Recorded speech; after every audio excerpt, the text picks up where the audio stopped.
একজন উস্তাদকে দেখলে ছাত্র কি দৌড়ায় পালাবে, নাকি একজন উস্তাদকে দেখলে তার কোলে এসে উঠতে চাইবে? হাসপাতালের মালিক বলতেছে, এমন হুজুর তো আমি আর দেখি নাই যে 1,10,000 টাকা একজন হুজুর তার ভ্যান চালককে দিয়ে দেয়, তখন উনি বলতেছে আমি 50,000 টাকা মাফ করে দিলাম। আমার 100 কর্মচারী কমপক্ষে আছে যারা বলে যে আমি মনে চাই আমি 24 ঘন্টা কাজ করি।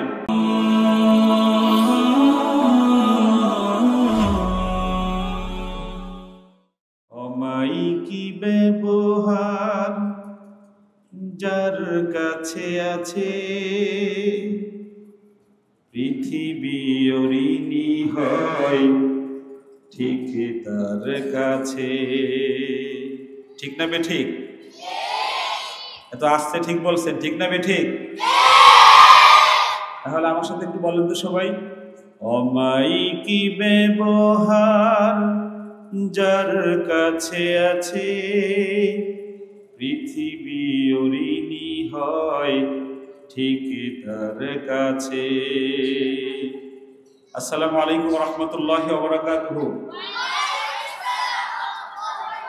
এবার কিন্তু কায়দাওয়ালারা ফার্স্ট হয়েছে।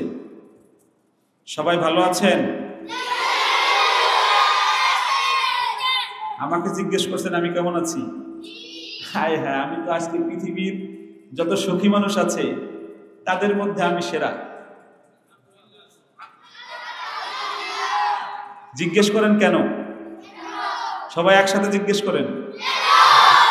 এই যে আপনারা আজকে সুন্দর পোশাক পরেছেন, আপনাদের মা বাবাকে দেখাচ্ছেন, কিয়ামতের দিবসে আপনাদের পিতামাতাকে এর চাইতেও সুন্দর পোশাক পরে উঠাবেন। জোরে বলেন সুবহানাল্লাহ। আজকে আপনাদেরকে মনে হচ্ছে সবাই বাইতুল্লাহ শরীফের, মক্কা শরীফের ইমাম। আপনাদের সবাইকে বলেন না আল্লাহুম্মা আমিন। আরো জোরে বলেন আল্লাহুম্মা আমিন। আমি ভূমিকা ছাড়া কথা বলছি।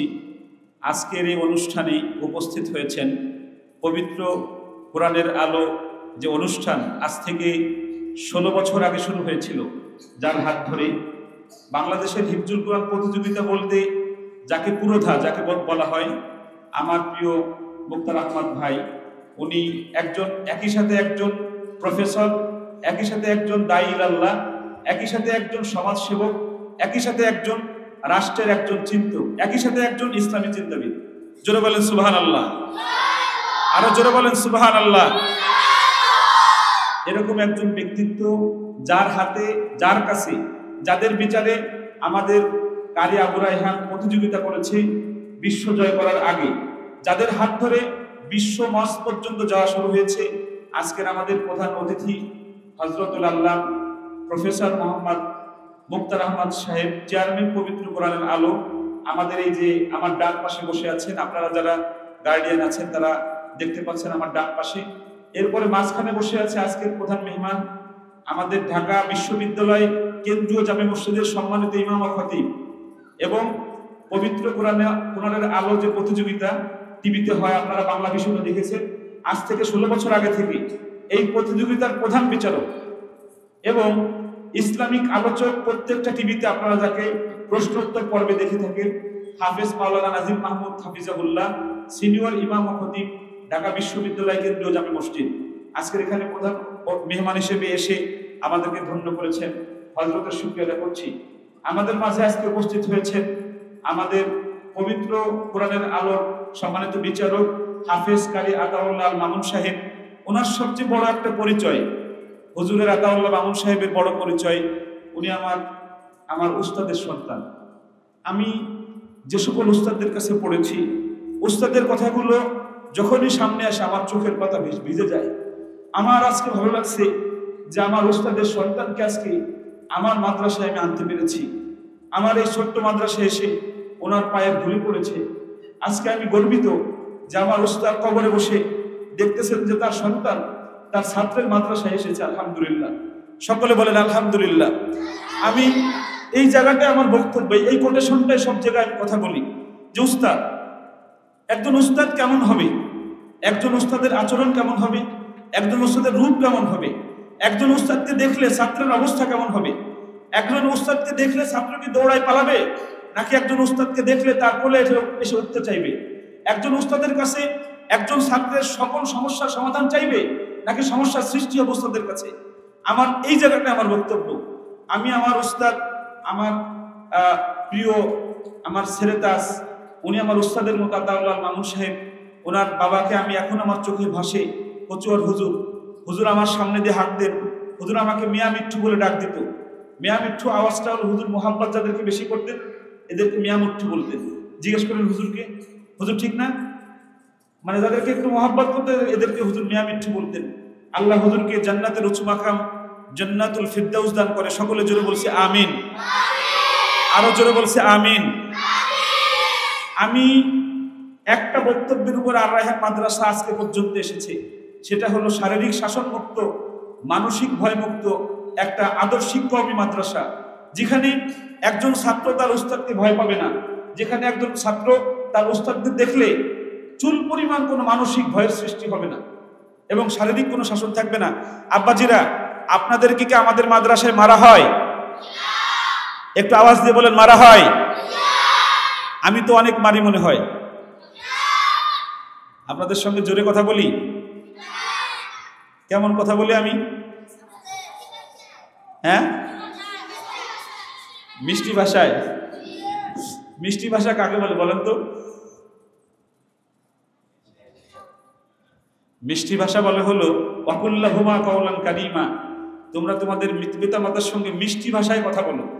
মিষ্টি ভাষা হলো আব্বা যান, আম্মা যান, আব্বু, বাজান, বাবা, এদিকে আসে, মিষ্টি ভাষার মধ্যে অন্তর্ভুক্ত। আমি কি এর বাইরে কথা বলি? বাবাজিরা, আমি এর বাইরে কথা বলি? আজকের মেহমান যারা এসেছেন, আমি মেহমানদের কাছে আমার এই যে মুক্তার ভাই, আপনারা যারা ইন্ডিয়া থেকে এখানে 4 জন বা 5 জন মেহমান আছে, একটা মাদ্রাসার প্রধান শিক্ষক আছে ওইখানে 350 ছাত্র কলকাতায়, আর ওই মাদ্রাসার সেক্রেটারি সাহেব এসেছেন এবং ওইখানের ধরনটা একজন মানুষ এসেছেন। আজকে আমাদের মাদ্রাসায় আপনারা গার্ডিয়ান যারা আছেন আপনারা শুনে খুশি হবেন। ওনারা শুধুমাত্র এসেছে কেন, আমাকে যেটা বলেছে যে বাচ্চাদেরকে কিভাবে পড়ানো যায় ভালোবেসে, এটা আমার কাছে শিখতে এসেছে। আমি ওনাদেরকে 2টা কথা বলেছি। একটা হলো বলেছি প্রধান শিক্ষক সাহেব একটু এইখানে আসেন, একটু মেহরবানি করে একটু আসেন। আপনাদের মাদ্রাসার নাম যেন কি?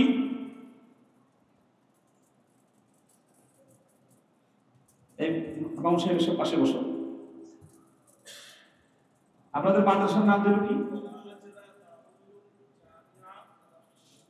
মাদ্রাসা। আর উনি হলো হাফেজ মাওলানা মুফতি। বসেন প্লিজ, বসেন। উনি আজকে একটা বিষয়ে আশ্চর্য হয়েছে, আমাদের প্রধান অতিথির দৃষ্টি আকর্ষণ করছি। ওনারা 3টার সময় আসছে এখানে, আমি জানি না।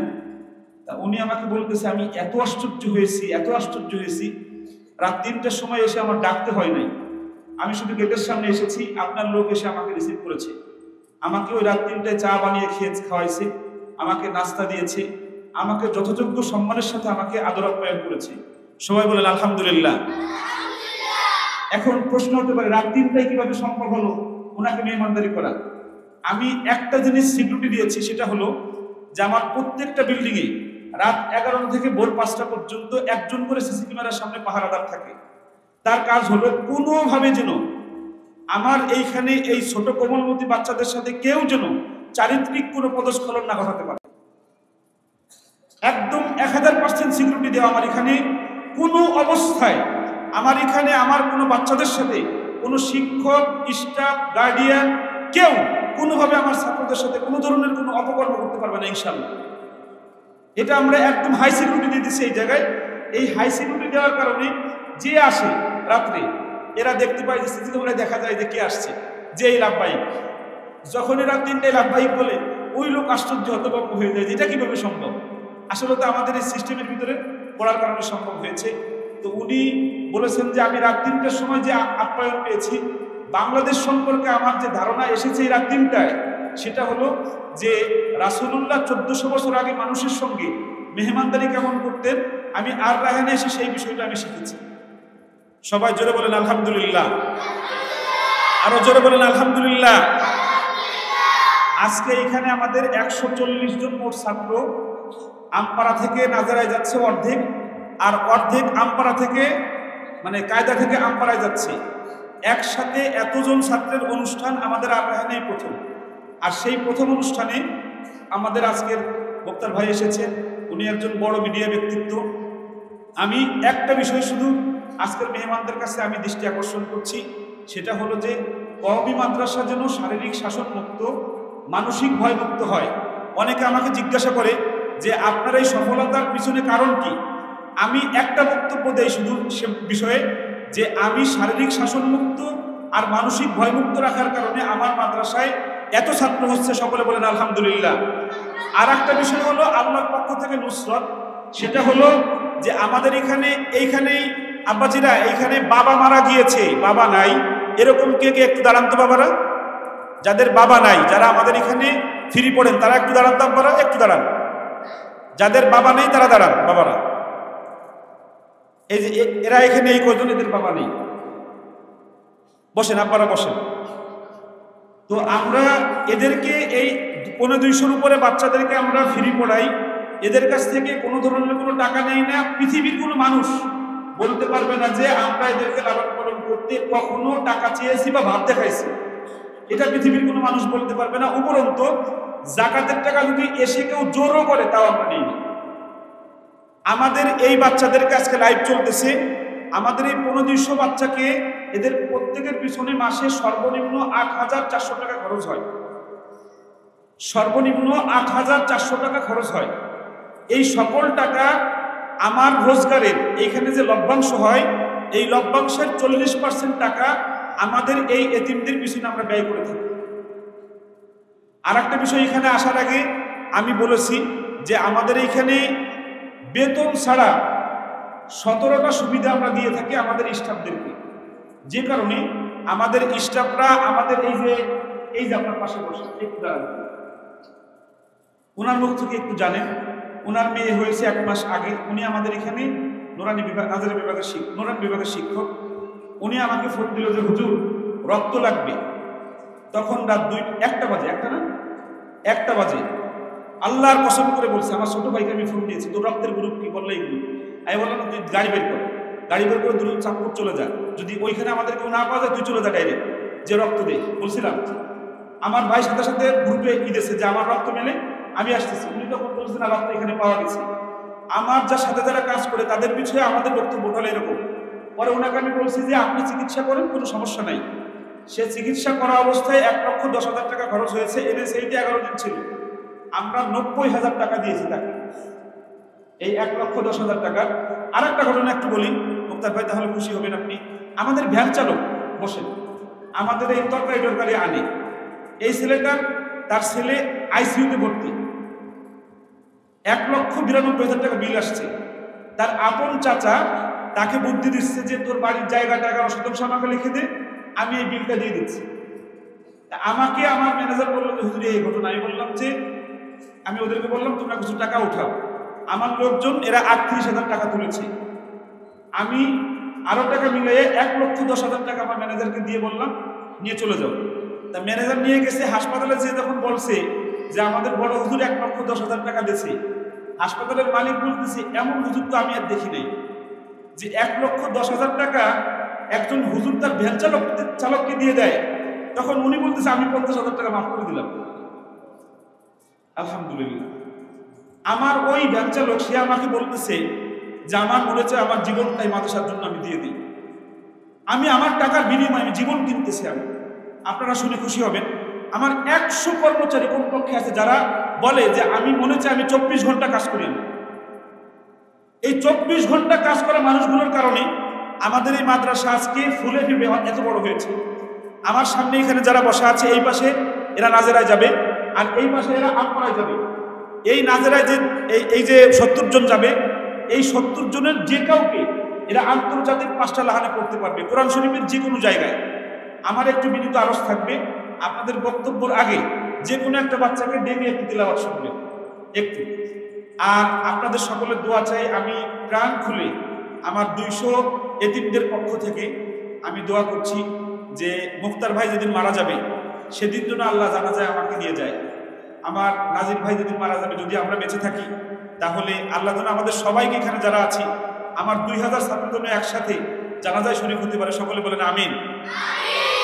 আব্বাজিরা, আপনাদেরকে দেখতে আসছে এই বড় 2-3 জন হুজুর।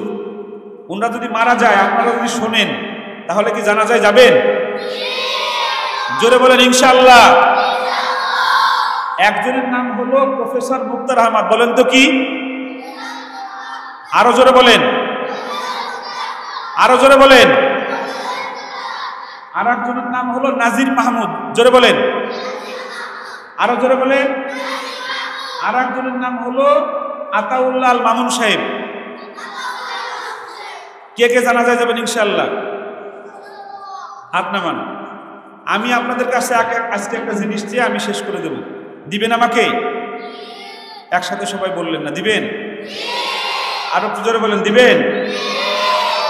আমি মরে গেলে আমার জানাজায় শরীক হয়ে এক মুঠো মাটি দিয়ে যেও, ও এক মুঠো মাটি দিয়ে যেও। দিবেন আপনারা? জোরে বলেন ইনশাআল্লাহ। আর কিয়ামতের দিবসে আপনারা যখন জান্নাতি হবেন, তখন আজকে যারা অতিথি আছে আমি সহ আমাদেরকে সুপারিশ করবেন। বলেন ইনশাআল্লাহ। আবার বলেন ইনশাআল্লাহ। আমার যে সকল গার্ডিয়ান মারা আছেন, আমার যে সকল বাবারা আছেন, তাদেরকে আমি ছোট্ট একটা কথা বলি। আমার ছোট ভাই যেটা বলেছে, তাড়াহুড়া করেন না। আজকেও আমার এখানে আটপাড়া হেফজ পড়ে আসছে, স্বনামধন্য একটা মাদ্রাসা থেকে। তাকে আমাদের নাজারায় নামাতে হয়েছে, তাকে আমাদের নাজারায় নামাতে হয়েছে। আমি সুস্পষ্টভাবে মিডিয়ার সামনে একটা বক্তব্য দিচ্ছি, সেটা হলো এই যে যারা আমপাড়া থেকে নাজারায় যাচ্ছে, এদেরকে আমার এখানে পড়ার লাগবে না। এদেরকে বাংলাদেশের যে কোনো মাদ্রাসায় নিয়ে পরীক্ষা দেওয়াবেন। কোনো মাদ্রাসায় যদি বলে যে নাজারায় চলবে না, আমপাড়া ভুল পড়ছে, তাহলে আমি সেই মাদ্রাসাওয়ালাদেরকে 5 লক্ষ টাকা পুরস্কার দেব। 5 লক্ষ টাকা পুরস্কার দেব। আমার ছেলেকে শুধু ভুল প্রমাণ করবে যে আমরা 90 নাম্বার দিয়েছিলাম, সেই নাম্বারটা ঠিক না, আমার প্রতিষ্ঠান 90 নাম্বার দিয়েছিল। আমরা যতটুক পড়াবো অতটুক পড়া একদম 1 নাম্বার ইনশাআল্লাহ। 2 নাম্বার বলতে তার মধ্যে কোনো কিছু থাকবে না, থাকবে না, থাকবে না, নাই নাই নাই ইনশাআল্লাহ। আমি গত বছর লন্ডন থেকে একটা পরিবার আসছে, ওনার ছেলে 89 পেয়েছে। আমরা কেন দিলাম না? সেই ছেলেকে নিয়ে চলে গেছে। তাও আমরা এই ছেলেকে আমরা 90 নাম্বার দেইনি। আমাদের উনি অনেক বেতন দিতে, এরপরও আমরা দেই নাই। তো আমি দোয়া করছি আজকে আমার বাবাদের জন্য। বাবাজিরা, আপনাদের জন্য প্রাণ খুলে আমি দোয়া করছি, আল্লাহ যেন আপনাদেরকে বাংলাদেশের শ্রেষ্ঠ হাফেজদের মধ্যে ঢুকায় দেয়। জোরে বলেন আমিন। আল্লাহ যেন আপনাদের সবার ব্রেন বাড়ায় দেয়। জোরে বলেন আমিন। আল্লাহ যেন আপনাদের পিতা মাতার খেদমত করে করে জান্নাতের মালিক হওয়ার তৌফিক দান করে। জোরে বলেন আমিন। আল্লাহ সবাইকে ভালো রাখুক, সুস্থ রাখুক, নিরাপদে রাখুক। আসসালামু আলাইকুম ওয়া রাহমাতুল্লাহি ওয়া বারাকাতুহু। আর রায়হান ইন্টারন্যাশনাল মাদ্রাসা একটি আন্তর্জাতিক কোরআনিক শিক্ষা মিশন।